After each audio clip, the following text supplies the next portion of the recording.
you, Bree, and it's nice to see everybody again. Hope you all are doing well. I know we were off last week, so nice to get back on Zoom with everybody. Want to welcome our panel today. As Bree mentioned, we have head coach Chris Rodriguez. We also have junior outfielder Charles Middleton. We have Hayden Pearce, right-handed pitcher, also a junior. We have Zack Patterson, who has transferred in from Ohlone College in Fremont. And also we have James Free, who is now a minor leaguer with the Cincinnati Reds and officially a Pacific alum. Welcome, all you guys, and I hope you're all doing well. I'm going to start by congratulating. I don't know if it's weird for me because I work in professional baseball, so it's odd to call a manager coach. It's like super taboo. So I don't know if I should call him Skip or Coach, because I know in the college ranks, Coach is acceptable. But Chris, congratulations on being named the head coach back in early June.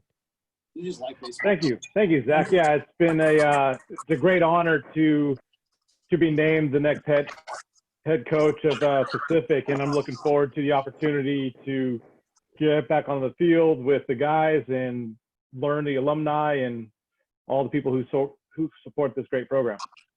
Awesome. Yeah, definitely going to get into what your vision is moving forward. But I'll start with you, Chris. I want to go through and ask everybody how they're doing and just kind of get a life update on everybody. And I'll start with Chris. Well, life update is obviously there's a big change with everything that we currently are doing with the whole COVID-19 aspect. So, daily routine, it's a lot more at home than I would normally be at this time of the year, trying to become, unique in a lot of the recruiting efforts, a lot of live stream videos currently going on, and a lot of social media aspects to get caught up with prospective student athletes, and just that's the way that we got to communicate these days. Like, I spent the weekend watching the perfect game was going on for the 2021s and 2022s. That was actually live streamed, and was able to watch a few of those games, and just staying as current as you can in these times. And I got my two young kids. I have a 7-year-old and a 4-year-old who are at home with me, and they get to see dad a lot more than they probably are used to right now. So it's been fun. Yeah, I think there's positive elements to this too, which is obviously being home with the family. James, how are you doing? And we just talked a little bit before we let everybody in. You're in Stockton, but you probably figured you'd be in Dayton, Ohio right now in low A with the Reds. How you doing? I'm doing good. Like Chris said, with all this happening, I've been at home a lot. It is kind of weird because, normally at this time I would be playing. And I actually told my parents this when I came back. I go, because my birthday was in April.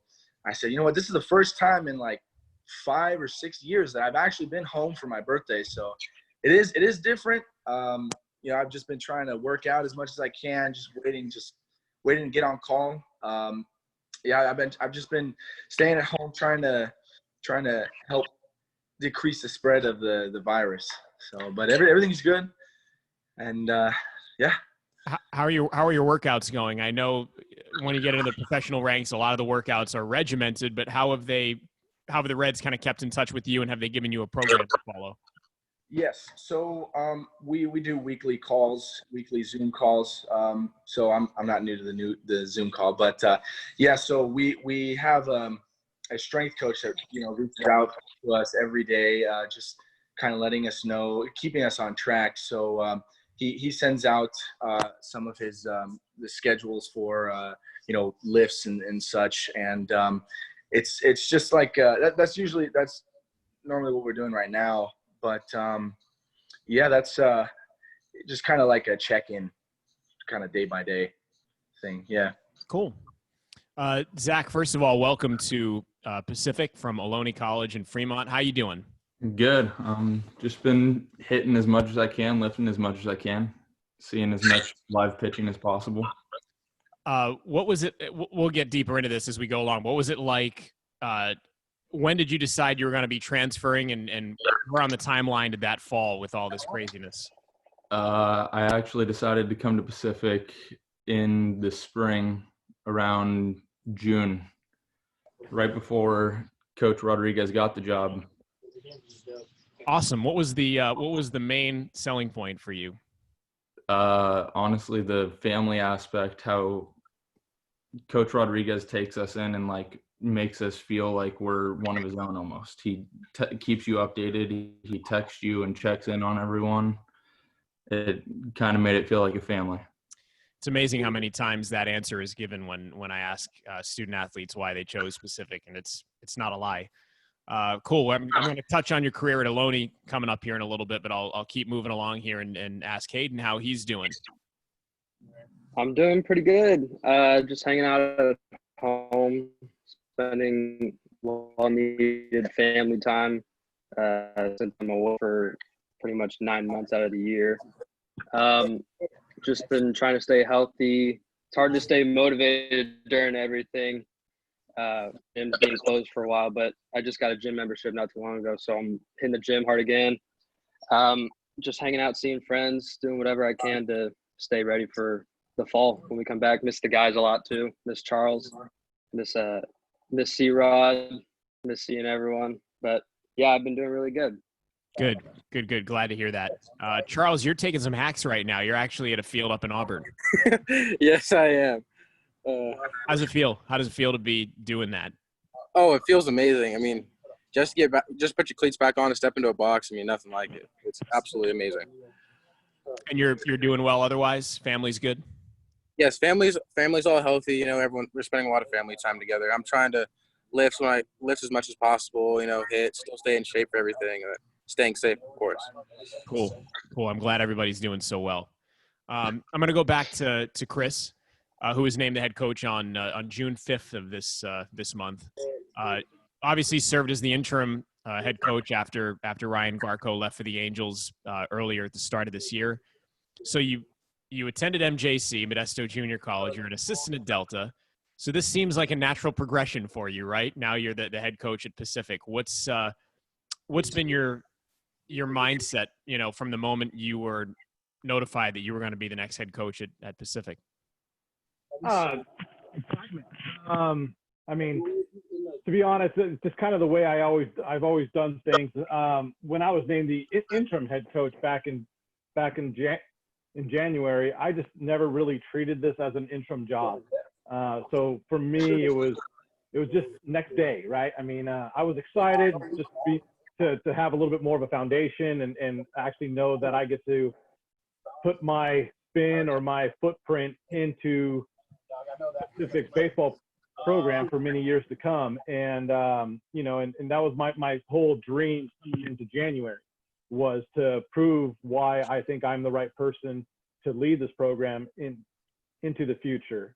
So, I mean, obviously my family was really excited because honestly, it's just put it out there to where if this didn't happen, I don't know exactly where I'd be currently right now. You know, I might be packing up my house, moving somewhere else to try to find another job. But fortunate enough to where I can stay local for now. And you know, I think my family plans are to probably move closer to that Stockton area here within probably a year. Just because I think it's better for the family to be a little closer to the ball field.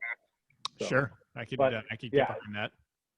Yeah, it's excitement though. We're all the family's excited to be part of the Pacific family, and just again waiting to get on campus. I want to ask the current Tigers what their thoughts were when they found out that you were going to be the next head coach. I'll start. I see Charles is muted, so I'll start with Hayden, and then I'll go to Charles. Yeah, I mean, we were pretty pumped when we found out the news.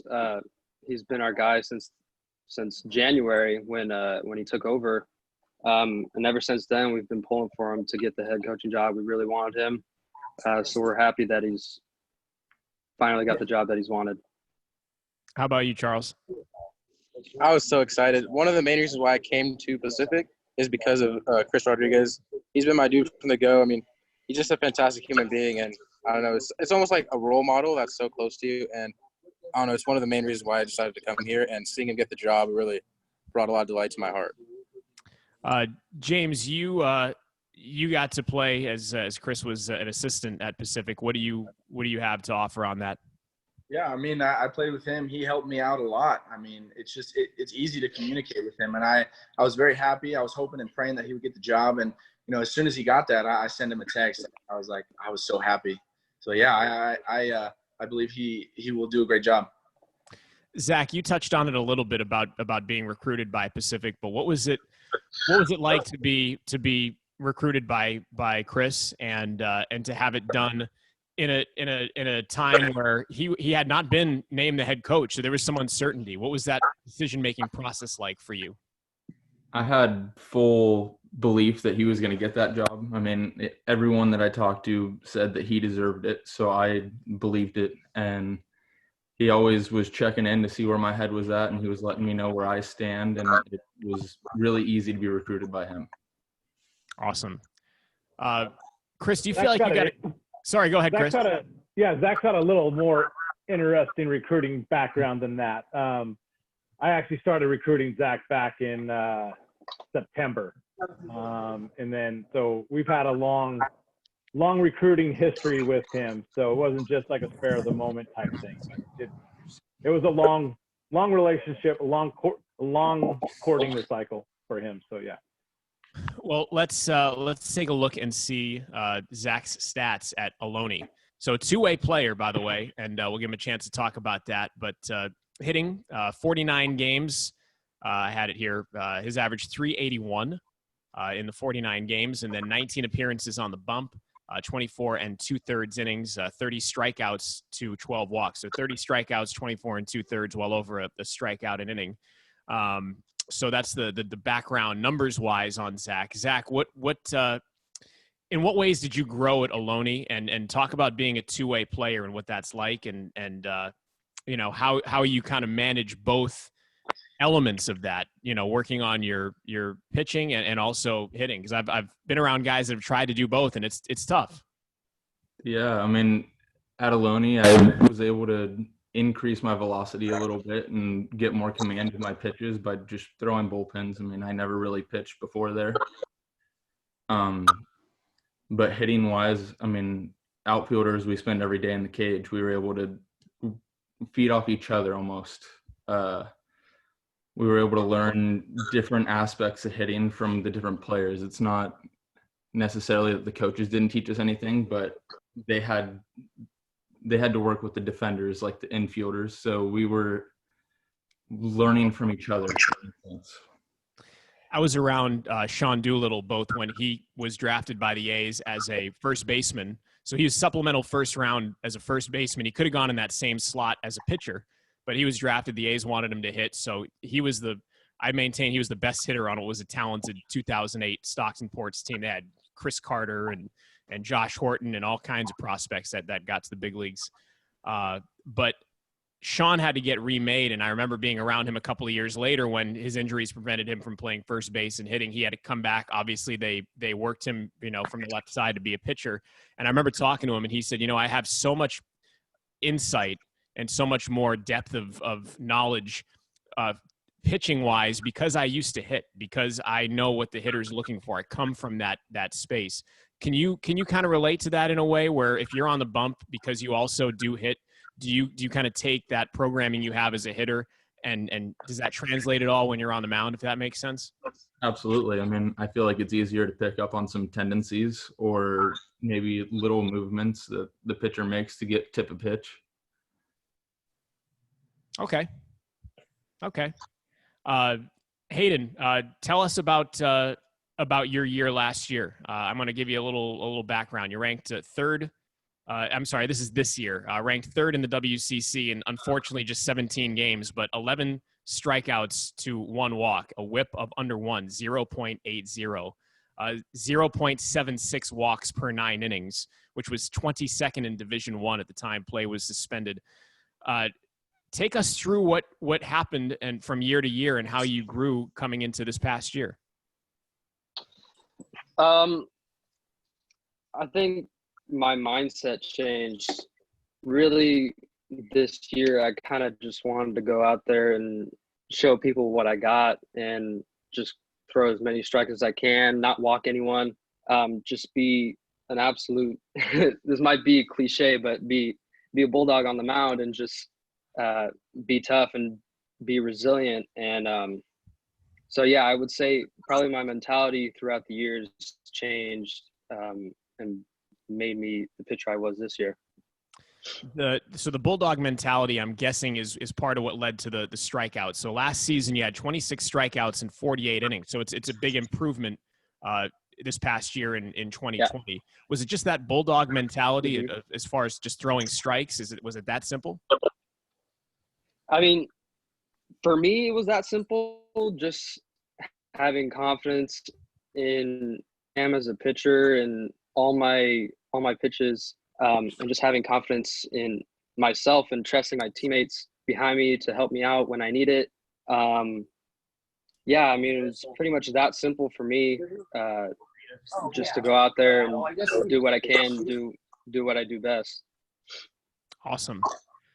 Charles, I want to recap the great year you were having before this all started, because you were balling. 5th in the WCC, 403 batting average, which was a team high. It's 17 games, an on-base percentage of just under 500.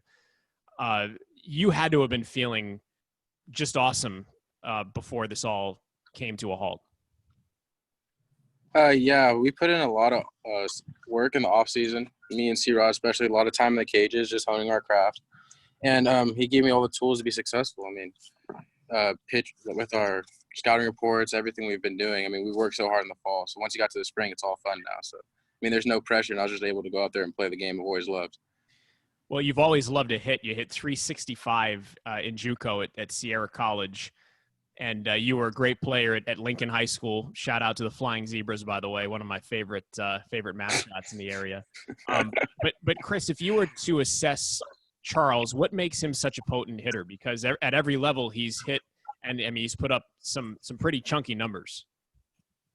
First of all, Charles knows exactly who he is as a hitter. It's fun. It's funny to watch him, and this is one of the biggest things I really like watching with Charles.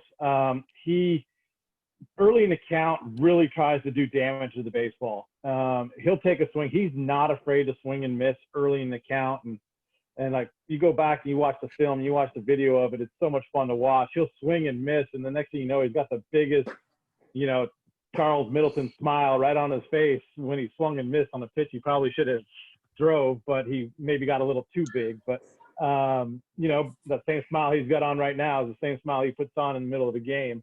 And but then with the 2 strikes, he is an absolute beast when it comes down to it. He will battle, he will choke up, he'll fight off your best pitch.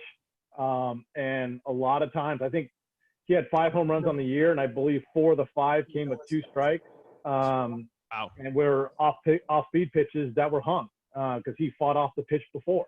And that's just who he is. And he's just a true hitter, a guy who can just find barrel to baseball. And that's all we ever ask him to do is just hit the ball as hard as you can. And that happens by you putting the barrel in contact. So he knows who he is.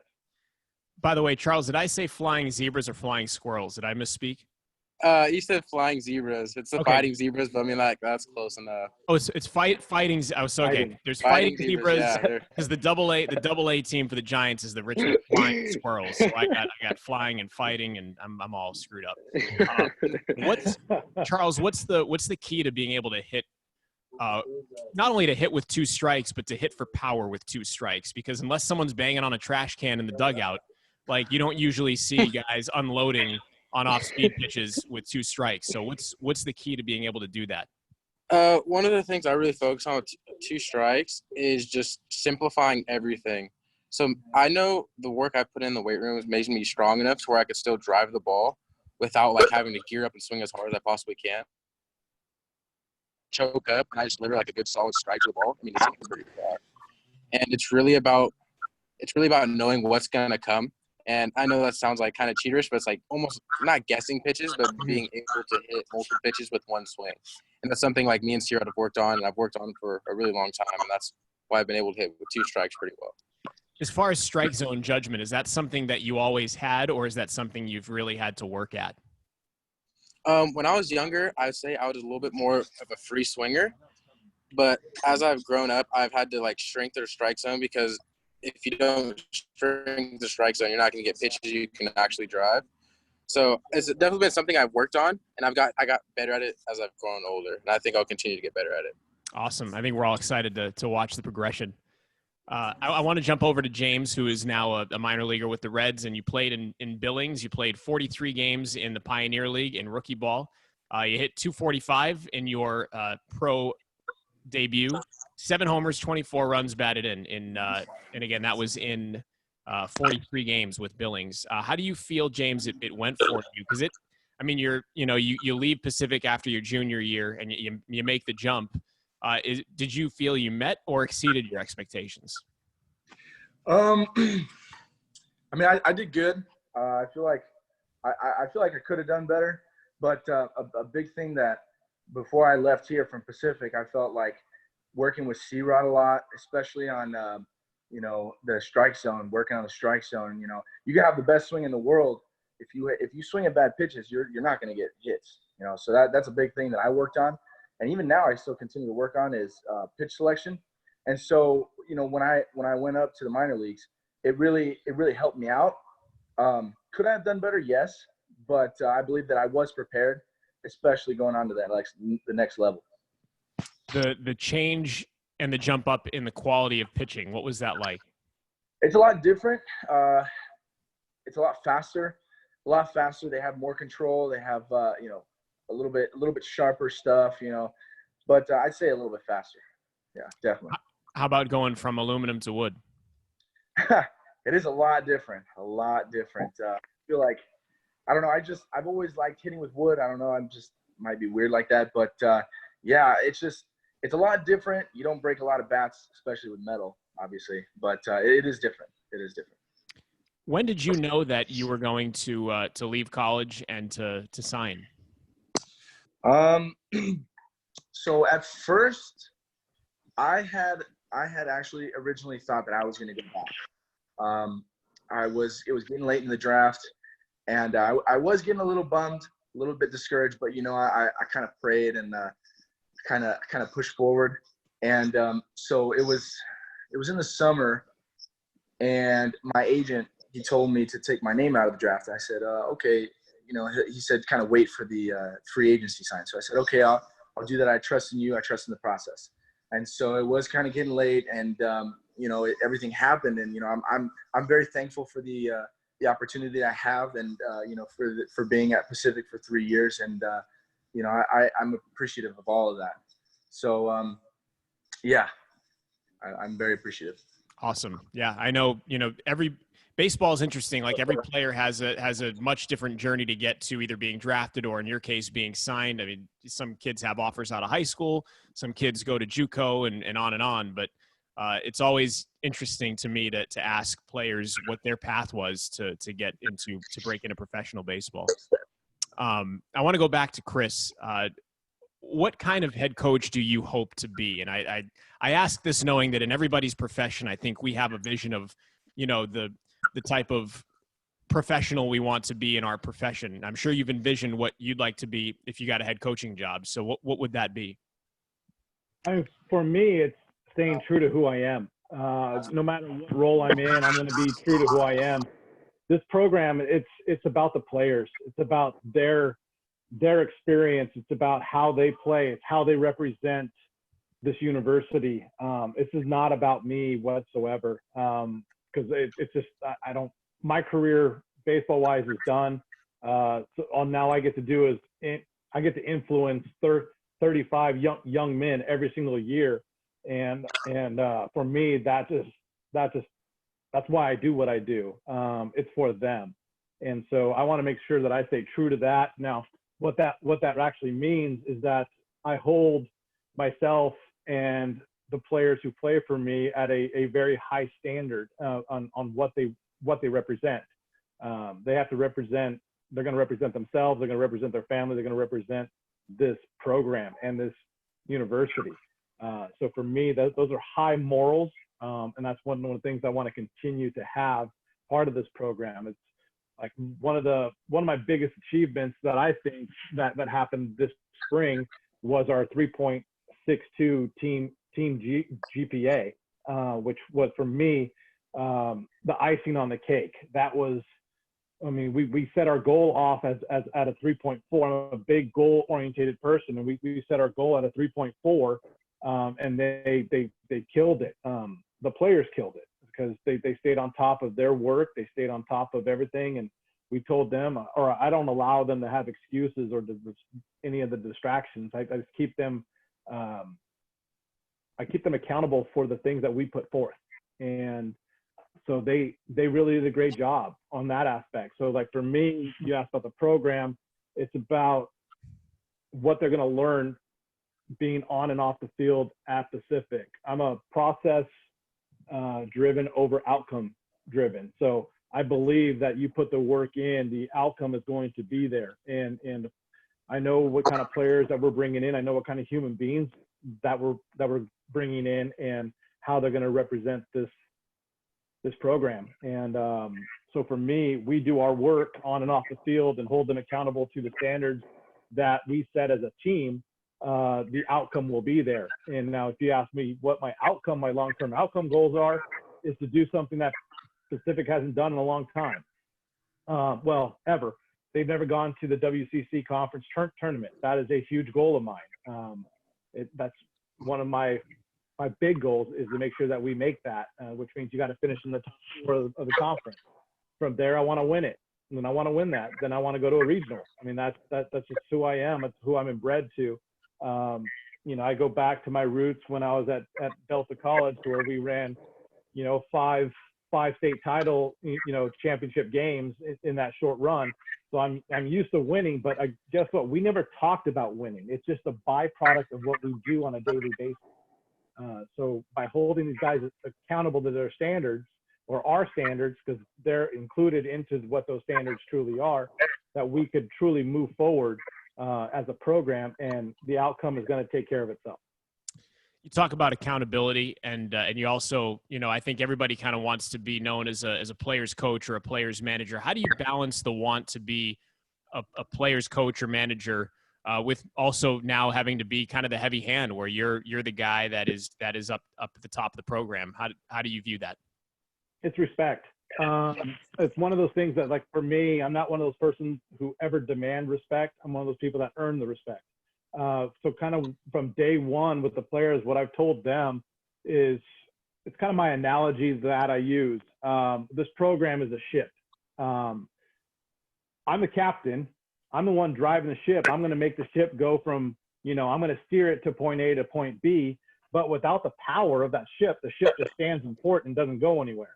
So the players truly are the power of that ship.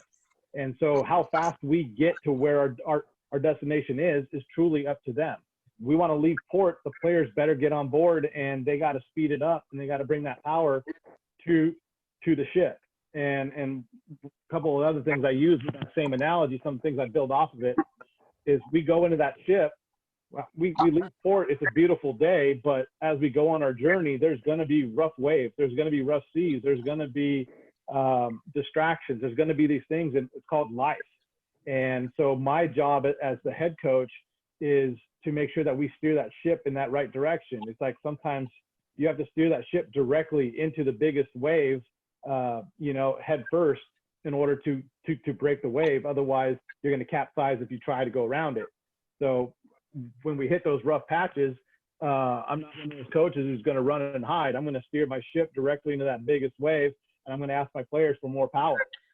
Therefore, we can overtake that and just lead us to where we need to go.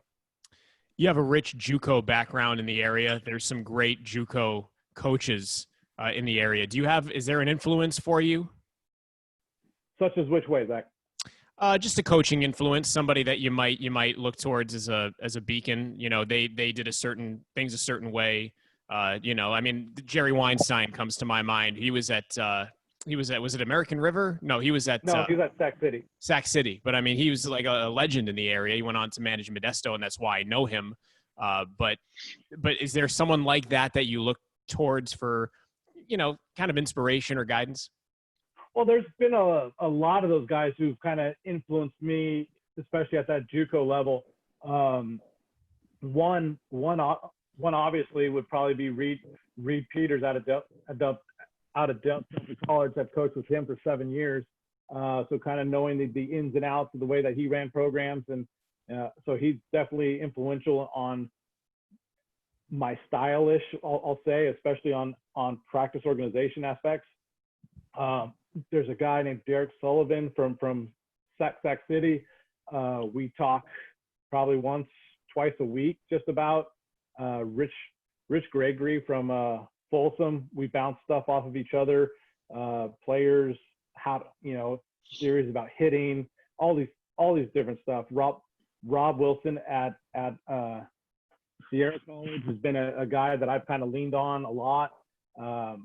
Funny, you brought up Jerry Weinstein. He was instrumental on a lot of me also. When I was the head coach at Modesto JC, Jerry Weinstein was the head coach of the Modesto Nuts.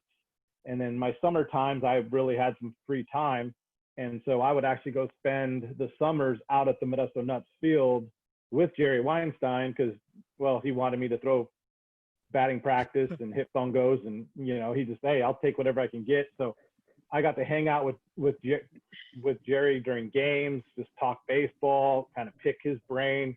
So I'm one of those guys that I try to pick in pieces out of absolutely who I come in contact with. It's how you just become better each day.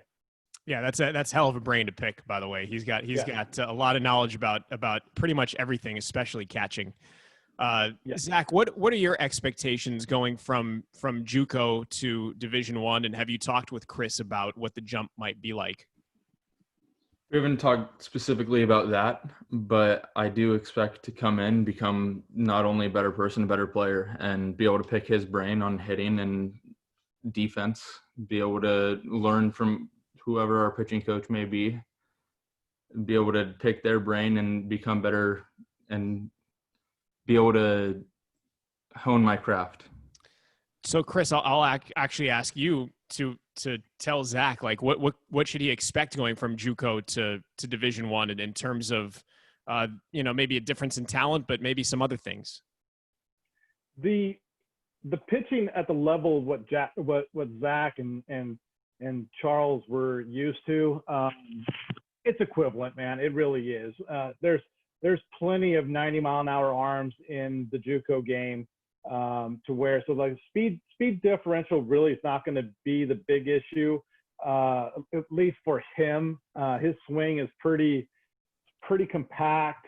It's short to the ball, so he's going to be able to have, I think, pretty much instant success. At that point, it's just going to be coming down to him becoming more disciplined at the plate, and understanding that, hey, these pitchers can locate the ball a little bit better. So we're not going to cover the whole plate. We're going to cover about half of it. And therefore we have a better chance to have success. His swing is, he wouldn't be batting almost 400, if his swing was a mess. I've seen him hit against some of the best guys out there and do extremely well. So I'm encouraged by seeing him moving forward. They still the bottom line is the pitchers have a 17-inch plate and they have a strike zone that they have to throw the ball in. If we manage our approach and we manage that, the game becomes a lot easier. I know it's not that simple, but sure. In some cases it kind of is. Zach, I asked Charles about his approach at the plate. What about yours? I hunt fastball early, and if I get that, I don't miss it. But once it gets to 2 strikes, gotta be able to adjust. I love the candor. Hunt fastball early. Well, a lot of guys, you don't get that answer. I like the transparency. They know who they are. Sorry, go ahead, Chris. They know who they are as hitters. I'm not sure if you did too much of the background on this, but kind of a unique thing I think that is actually happening right now at Pacific. You have the 2019 Junior College Player of the Year in Charles Middleton, and next to him is the runner-up for that same 2019 year. So Zach Patterson was runner-up behind Middleton. So it's kind of a unique blend that we're actually get to put these two, at least in that full season of 2019, the top 2 hitters in the state of California. Charles, what ended up selling you on Pacific? You obviously came with some great credentials from Sierra. What ended up drawing you to Stockton and to Pacific? There's a lot of things that played into my decision coming to Pacific. First of all, the coaching staff was completely transparent with me, and they wanted me to come to school here. Like a lot of schools, I don't know, they don't seem as like open to like allowing another member into their family.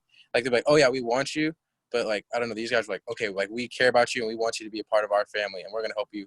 We're gonna give you all the tools you need to succeed. Campus is beautiful. All the facilities are amazing.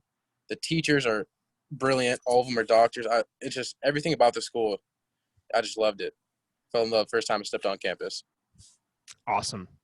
I want to jump to Hayden. Hayden, I know we mentioned your numbers and the improved out numbers. How much were you able to kind of glean about yourself in a short season last year? I mean, 17 games is in the baseball season. It's microscopic, but how much were you able to kind of understand where you are in your game is in your junior year, albeit in a short sample of 17 games? Yeah, so 17 games and then being cut, it's kind of hard because I felt like I was being on a roll and started to hone more my craft a little bit more. This year was a big step forward in the right direction for me compared to last year. Even though there was only 17 games, I felt like I matured a lot more as a pitcher this year than I did the previous year. Really just honing in on my craft, on who I am as a pitcher, and then just having a lot of confidence behind in my defense behind me to get me out of tough situations, whether it's offensively or it's defensively, making the tough plays that, get me that extra out that I might need to keep my pitch count down, or getting that extra run support where I can go out there, and if I do make one slight mistake, it's not costly, and then it's the end of the world, basically. So I guess just maturing a lot more as a pitcher this year was kind of a big step forward for me. I'm going to keep it with Hayden, and I'm going to ask Charles the same thing, but I'm trying to figure out the best way to say this. Do you feel like you got cheated a little bit this year with the way things were going? And I know it's nobody's fault, but what's your feeling on having to have it end after 17 games, especially with how well you were performing? I mean, no one wants that to happen, for it to get cut short that bad. Sorry, my bad, Charles. I mean, no one wants to be cut short that fast when we were on such a good path towards the right direction. It was pretty devastating when we heard the news, just because we felt like we were going to make a really good shot at it this year. So it was hard to adjust, going from being at school all the time, being around your teammates, your trainers, your coaches, all that, to just, all right, so now you have to go to quarantine, and then now you're stuck at home and you can't do any physical activity. It was really hard to adjust to that and stay motivated. But I mean, throughout that whole time, we had constant Zoom meetings with our coaches and the players, just checking in, see how everyone's doing, make sure everyone's staying motivated, making sure everyone's doing the things that they need to do to stay healthy, and just be ready for when we come back in the fall and back on campus.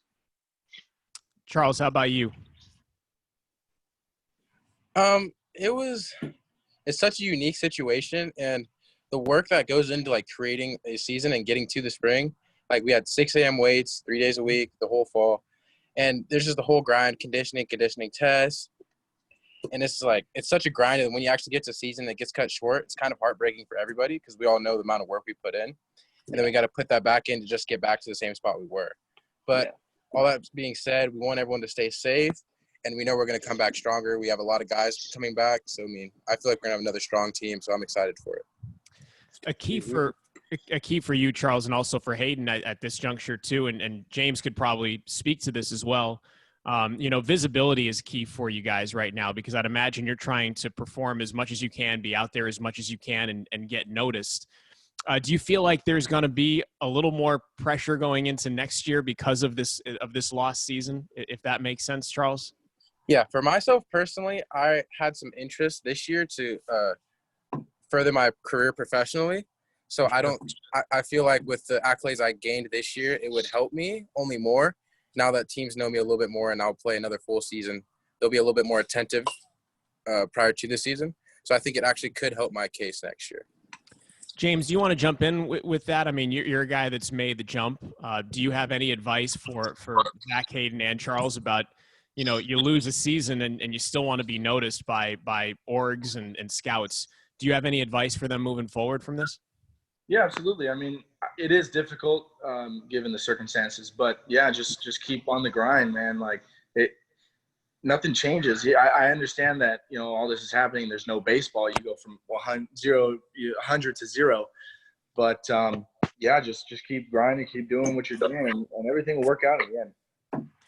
You talk about grinding, and I've talked with a ton of guys who have gone from college to the pro ranks, and they talk about the grind of it all, how different it is. I mean, it's literally an everyday thing.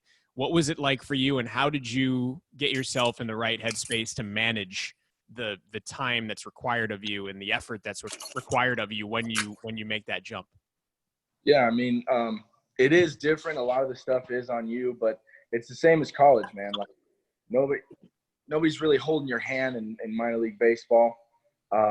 It's just once you get put in that new situation, you find out quick. You find out who all the people you want to avoid or people you want to stay or you hang out with. But once you get all that done, it's a new kind of atmosphere. Then you start working. I mean, nothing really changes on that part.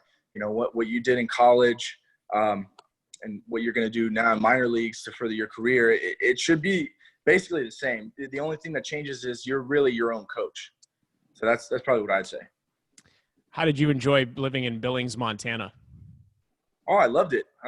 Yeah, it's very beautiful out there. Very, very green. Very green. Nice. Yeah. And you were supposed to be in hopefully in Dayton this year, which is, I mean, we talked about it before we let everybody in. Like Dayton is quite a place in terms of fan experience. Have you heard quite a bit about it? Oh yeah, I've heard very, very good things about it. Very good things about it. Yes. Yeah, I'm excited for you, man. Too bad it's not a few years ago, because may they rest in peace, but the Bakersfield Blaze were the Reds' high A affiliates. So you could have been coming back to California. You didn't want any part of that facility. Trust me, it was bad. Chris is shaking his head. You know Chris, right? Yeah, I've played at that facility. No. To give everybody kind of an indication of what it was like, it's the only ballpark in the country, and it's still standing, that is built the wrong way. Center field faces west, so they had to, in the middle of summer, they had to wait till 8 o'clock to start games there because the sun had to go behind the batter's eye. It was a tough assignment. I want to talk a little bit about expectations before I hand it back to the PAF staff to hit on one more big talking point, but. I'm going to go with the newbie, with Zack. What are your expectations now going into next season, whenever that may be, hopefully 2021? I mean, I expect a lot of good things to come out of this, and we brought some missing pieces from what I understand in this year, and I'm hoping that I could help fill one of those gaps. Awesome. Hayden, how about you? Yeah, I have pretty high expectations this year, just because we have a lot of really good quality guys coming back, but then also we have a lot of really good guys coming in that are going to make the program a lot better. So I'm just really excited to get things going, meet the new guys, see the old guys, see our new head coach, Chris Rodriguez, back in action. I'm just excited to get things going. Charles? My expectation with the guys that we have coming in, I expect to win a lot of baseball games next year. And I think I expect to be in the WCC championship next year. That is my expectation of the team and the talent that we have here. I love it. James, I know you're not with the team anymore, but if you could if you could maybe give us some insight as to what your expectations for this group might be, since you know this group really well.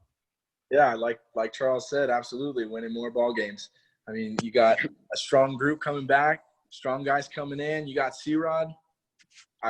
Big expectations. James, I meant to ask you, can you reflect a little bit on your experience at Pacific now that you are an alum? Yeah, absolutely. So when I first came in, I did have a different coach. It is different.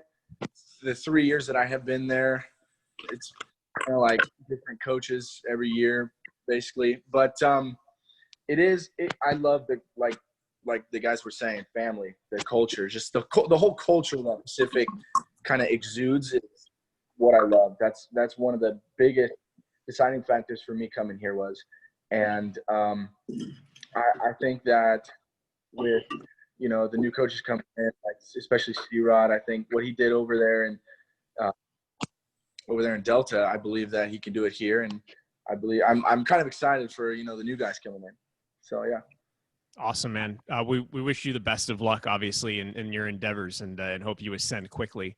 C-Rod, do you feel like you got a crash course, so to speak, this year? In will that prepare you, and will that help you in what you want to do moving forward?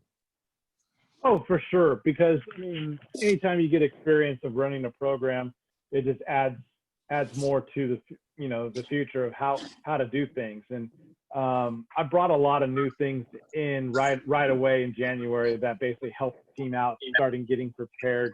And obviously I worked hand in hand with Coach Garco the whole time he was here, or my whole time that I was here.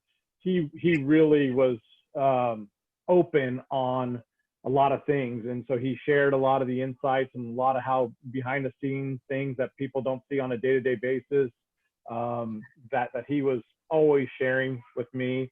So it was always kind of that trusting aspect. Plus, again, this was not my first time taking a team over in January. When I took over Modesto Junior College, I took it over in January too. So I kind of got a course on that one also. So it was like, hey, been there, done that. Let's move on. There's no excuses, and we're just going to go and do this thing. And I couldn't have been prouder to have the 34 guys that we had inside that locker room. These guys they had that mentality, and some people say, well, they got it from you, but these guys, they never complained. Some of the seniors who were there in January, I was their third head coach in their 4 years time there, and they never once even showed anything but pride for the program, where I think in a lot of other cases that could have been different. But I think that comes with the joy of the school and the type of university this truly is. And that's why I'm looking forward to future, just because family for me is just about everything. And this university has already become a family. The amount of support that I've gotten since been named head coach from basically every single coach in our department, almost every staff member, the supporting staff, the senior staff members, they've all gone out of their way to reach out and just say, welcome, even though I kind of was there before, but they really made this home. And that's kind of the message that we portray to our team. I think that's kind of the message that the four guys have kind of portrayed so far, and one's going to learn. But I'm excited, man. Just excited. Awesome. We have a couple, two questions, then I'm going to toss it over to the PAF folks real quick. But this is for Chris, and I'll ask Chris this. And this is from the gallery, how are some of the recent NCAA rule changes going to change things in college baseball, for example, with a larger roster, an extra year, et cetera? The larger roster really changes a lot of things. I've talked to a lot of head coaches throughout the nation already. There's some schools back east that are having 55-man rosters. I couldn't even fathom trying to have a 55-man roster. That's mind-boggling when it comes down to that. We're going to have a little bit of an expanded roster. I think as of right now, we're probably going to aim about that 38 compared to the 35. again, it comes down to what you really want that program. You know, it's about experience. It's about how you're going to manage it. I think we have a great group of guys in. We're going to go to war with these guys, and it's about their experience and how well that they go about this. And you know, if I thought there was other pieces that we need to come in, I'd bring it in, but it's got to be the right fit and the right guy. Not just going to bring bodies in to bring bodies in. Sure. A lot of schools are doing right now. Sure. This next question is for all the athletes, and I'll start with James and go down just as the way I'm viewing it.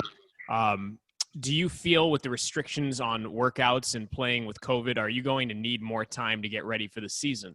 And I'll start with James. I mean, it just depends on the availability of, I mean, if you don't have a gym, you're not staying prepared. I feel like, yeah, there's going to be some people that need it. There are some people who, you know, are more proactive and, you know, go out of their own way, and they do more to keep in shape. I mean, me personally, I've been trying to do a lot of stuff to stay prepared.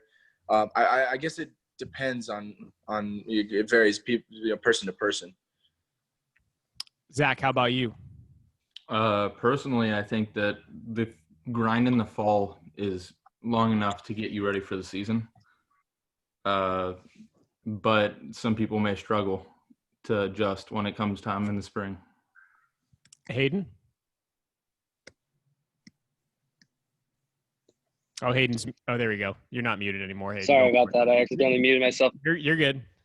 I think with the whole restrictions and everything, it's going to be hard, but we're all going to have the mentality that we're going to be ready at all times. I don't think it's going to matter as much. I mean, of course, the restrictions are going to be hard, but we'll do what we need to do to stay ready, to get ready. So I'm not too worried about it. It's all, I guess, preventive maintenance stuff. So if you're getting ready now, it'll be a lot easier to get ready quicker when it comes time. So I'm not at all worried about the restrictions or anything like that. Charles, last but not least. I feel like I've done a pretty good job trying to keep myself in shape with working out and like trying to play catch when I can. But yeah, it's gonna take a fair amount of time to get back used to it, especially once you start seeing live pitching on a consistent basis. Just the flow, getting your body into baseball shape, like waking up, playing catch every day, and things like that. But I feel like most of everyone that's serious about their craft at our level will be ready when it's time to come. Awesome. Can I interrupt on that one? Yeah, please. Okay. I mean, part of this of getting the guys ready, that's what the fall's for. I mean, we have a whole fall to get ready, where you got the professional athletes take about a month and a half in spring training to go get ready for a 162 game season. So we have a lot more time actually with these athletes than a lot of people actually anticipate. So our fall, like I've already planned this to where we're going to restructure our fall. Since they have not had many game reps this year, we're going to increase the amount of game reps that we're going to have in the fall by incorporating more 4 to 5 inning inner squads multiple times a week. Therefore, they get caught up to game speed at a much faster rate than what we've been doing currently in the fall, and trying to get these guys as many of those live reps, both pitching side and hitting side, just to counteract what's currently, because of the situation we're in, that they need more game reps. Last one, and this is for Chris. What's it going to be like for you to build a staff, and what are you looking for as far as the construction of your staff? You know, it's interesting. It's as soon as the job title got announced, it's been a ongoing process of probably 5 to 10 phone calls a day, 10 to 15 emails probably every other day regarding about people inquiring about, hey, what are you doing with your staff? What are you doing with this? For me, staff-wise, we have to be developers. Number one, we have to develop the talent that we are getting in, and so for me, there's going to be a lot of emphasis on that aspect of it. I mean, there's guys I talk to all the time regarding possible positions and stuff like that, and my thing is I want people who can increase my network, people that I trust, people that I feel are going to be representatives to this program, who have the same vision and care about the student athlete and their success. So it's going to be a process of finding those right individuals to fit that category. It's not going to be just a, hey, you're really good at this, yeah, it's yours. No, it'll be a long vetting process to make sure that I feel whoever I put, who's going to be coaching the players and be a representative of this university, are going to go through a deep background check with me. I'll guarantee you that, because it's not just going to be any old person, for sure. There's there are a handful of guys that I've currently been talking with on a regular basis right now, that once we're able to proceed, we'll proceed. So I'm kind of waiting to, I think we're waiting for the fiscal year to end, and then we'll probably start looking into that coaching search a lot deeper. Cool. We're all looking forward to seeing who's going to be on your staff, and I am looking forward to watching this team play. It's percolating for me now, especially after this conversation. I feel like Pacific in 2021 is going to be, you're going to make some noise. Going to make some noise. Our goal and our saying pretty much was we're going to shock the world. So that's what I'm going to stay with right now. Heck yeah. It's been great to talk with you all. I'm going to toss it over to Aaron and to Tim, and there's going to be an initiative, a giving initiative for 48 hours, and they're going to be able to enlighten you a little bit more on that. So Aaron, it is all yours, my friend. All right. Thanks, Zach. Appreciate it. Appreciate all of you guys for taking the time to join us today for the talk with our baseball staff and our players. We appreciate you guys doing that, and wanted to share with you, obviously there's a lot of excitement built around our program and our new head coach, and wanted to take the time to get everyone involved with the program. And we at the Pacific Athletic Foundation have created a 48-hour giving campaign in support of our baseball program that will help our Tigers on the field, that'll help them support our new coach. And right now we're actually in the midst of a fund drive that we host annually. And it will be ending June 30th, but as part of our fund drive annual campaign, we've created this 48-hour campaign in support of baseball specifically. And so with this 48-hour campaign, we're looking to support a few key areas that the coach has identified that will help our program grow, help our players grow, as well as our staff, one of which includes a pitching machine. And there's another area that they'd like to support. It's called track driveline technology, which helps create individual programs for our players. And then there's a third area. It's a push training system that monitors the output of each of our athletes as they train and play. And so those key areas are areas identified by Coach Rodriguez as key areas of support for our program.